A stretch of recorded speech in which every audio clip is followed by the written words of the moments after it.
Oralin, gaano ba karami yung mga umantabay diyan sa solar eclipse sa Ontario? Sherwin, tinatayang nasa hundreds of thousands ang nagpunta sa Niagara Falls na mula pa sa iba't ibang parte ng bansa. Matatangdaang nagdeklara ng state of emergency ang Niagara dahil inaasahang aabot sa 1 milyon ang daragsa rito upang masaksihan ang total solar eclipse.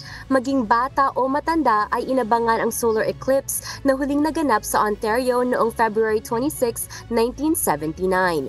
Bumili pa ang karamihan sa spectators ng eclipse solar glasses na nagkakahalaga ng $8 hanggang $20 o 320 hanggang 800 pesos.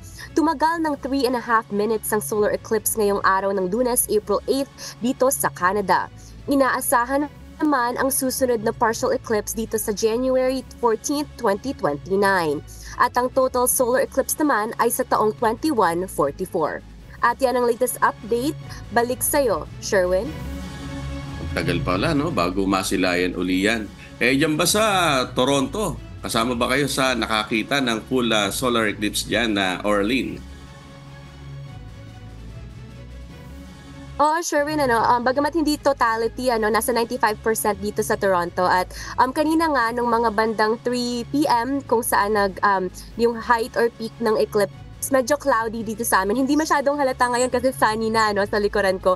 Pero dahil cloudy, medyo mahirap makita dito sa bandang Southern Ontario sa Toronto yung eclipse. Pero meron nga kaming mga nakita at nakita rin na nabalita rin natin yan ngayon sa mga clips natin dito sa ating balita na bagamat cloudy talagang lumabas yung mga tao dito sa Toronto para tumingin na dito time out of their days kahit sa office. Marami talagang lumabas para tumingin at gamitin yung kanilang mga glasses ngayon. Sherwin.